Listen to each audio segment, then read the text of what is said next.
श्री ओम गुरुवे नमः। ओम कामरूप कामाख्याय नमः। ओम उमानंद भैरवाय नमः। कामाख्या मंत्र तंत्र में आप सभी का स्वागत है। आशा करते हैं कि माँ की कृपा से आप सभी यहाँ भी बस रहे हो। माँ की कृपा से आप कुशल मंगल होगे।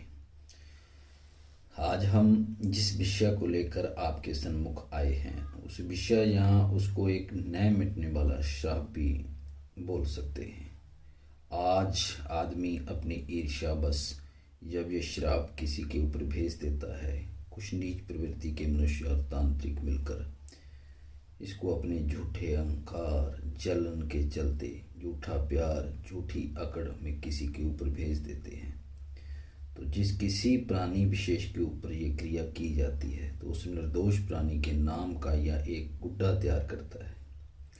गुड्डा तैयार किया जाता है उस जातक के पाँव की मिट्टी, नाखून, कपड़ा, अंग, वस्त्र, सर के बाल, थूक, मूत्र विसर्जन की मिट्टी, पसीने की मैल, उस द्वारा प्रयोग किया गया दांतों का ब्रश के ऊपर ये श्राप किया जाता है और जिसको बोला जाता है गुड्डा मसान। क्योंकि ये एक गुड्डा तैयार किया जाता है, एक डॉल टाइप तैयार किया जाता है, तो उसमें प्राण प्रतिष्ठा की जाती है, जिसको तंत्र की भाषा में गुड्डा मसान ही बोला जाता है।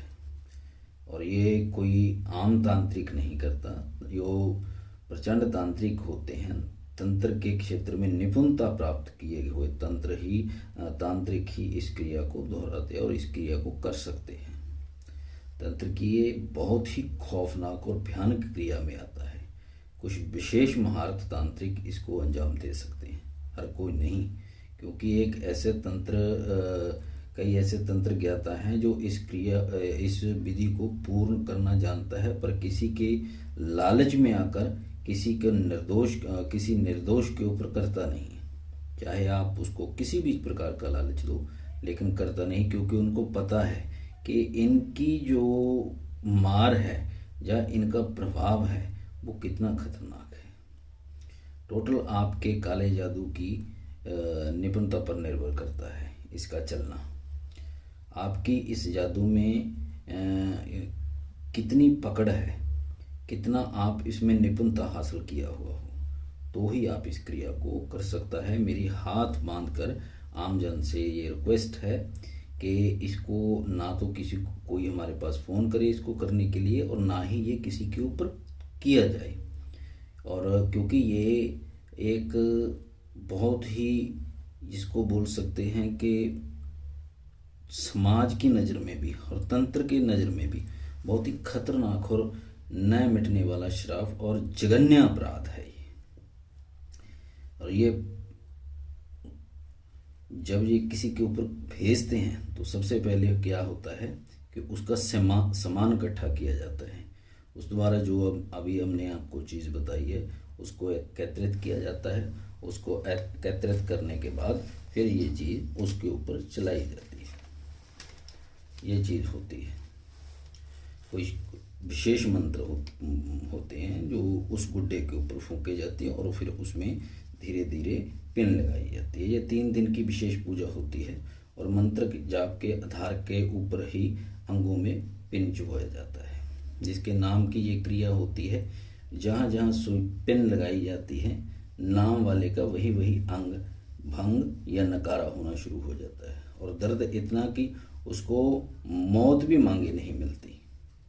इतना भयंकर दर्द से उसको गुजरना पड़ता है। ज़्यादा इसको जिस आदमी ने मसान जागृत किया या मसान की विधि करना ही जानता है वो ही इसको कर सकता है और वो ही इसको अंजाम दे सकता है। तंत्र जगत में सबसे बड़ा गुनाह में आता है ये, क्योंकि यहाँ यहाँ गुड्डे के पिन लगता है, नाम वाले आदमी के अंग सदा के लिए वो नकारा हो जाते हैं, नकारा कर दिए जाते हैं। फिर वो जब तक ये श्राप का जल्दी से कोई इलाज भी नहीं है, ये भी आप जान लीजिएगा। जल्दी इसका कोई तोड़ नहीं होता, क्योंकि जब तक वो पुतला, जो वो गुड्डा, वो डॉल धरती से निकलती नहीं, उसमें लगे पिन निकाल कर उसको जल प्रवाहित नहीं किया जाता, प्राणी एक तरह से तड़फता ही रहता है, मानसिक भी और शारीरिक भी उसको एक तरह का बहुत भयंकर दर्द से गुजरना पड़ता है, एक जिंदा लाश बन जाता है। आपसे विनती है कभी किसी पर ऐसा प्रयोग मत करो जिसके नतीजे आपको बाद में भुगतने पड़े। बाद में आपको इसका नतीजा भुगतना ही पड़ेगा, क्योंकि भगवान की चक्की चलती धीरे धीरे है लेकिन पीसती बहुत ही बारीक है। कहा जाता है कि पुतले के जहाँ जहाँ पिन लगाई जाती है, जिसके नाम से होता है, उसके हर अंग को वो नकारा करता जाता है। और अगर दिल में लगा दी जाए तो देखा जाता है कि जातक की मृत्यु भी हो जाती है, क्योंकि अगर हार्ट में वो पिन लगा दी है। इसलिए जितना हो सके आप इस क्रिया और तंत्र शक्ति से बचें। और आपको एक पते की बात बता रहे हैं कि ये एज ए सिर्फ आपने पूछा था, इसकी जानकारी के लिए हम इसको बता रहे हैं। हम इसका ना तो मंत्र बताएंगे ना इसकी पूर्ण विधि बताएंगे, ठीक है।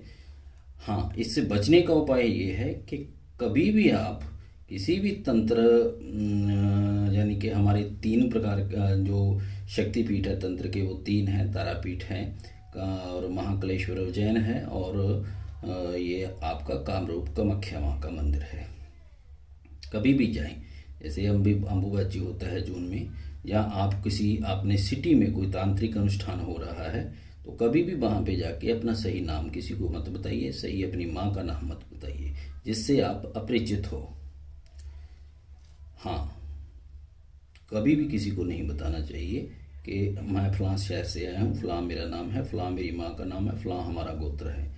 और हमेशा थूक कर जहाँ पर हो सके, जब भी आप कंघी से बाल करते हो, बच्चों के बाल बनाते हो, अपने बाल बनाती हैं औरतें, तो उसको क्या करना है, जब भी कंघी में बाल बच जाते हैं तो उसको थूक कर ही धरती के ऊपर आप फेंकें, तभी वो खंडित हो जाते हैं, उसके ऊपर तंत्र क्रिया नहीं हो सकती। और अपने जो नाखून होते हैं वो हमेशा काट कर चूल्हे में फेंकें या फिर उसको पानी में प्रवाहित कर दें। सूखे और खुले मैदान में मूत्र विसर्जन करने से बचें, ठीक है। ये भी चीज़ है। और सूखी जगह पे थूकें भी मत, बहुत ज़्यादातर देखा। हाँ, अगर थूक दिया है तो उसके ऊपर अपने पाँव से मिट्टी डाल दीजिए, ठीक है, ये भी ज़रूरी है।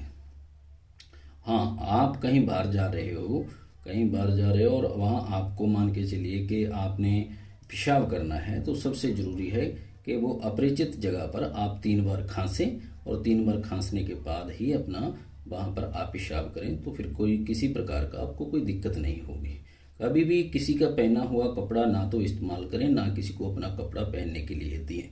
सबसे तो बड़ी बात यह है कि आप तंत्र का शिकार होगे। दूसरा आपको ये है कि आपको स्किन का बीमारी नहीं लगेगी कभी ज़िंदगी में।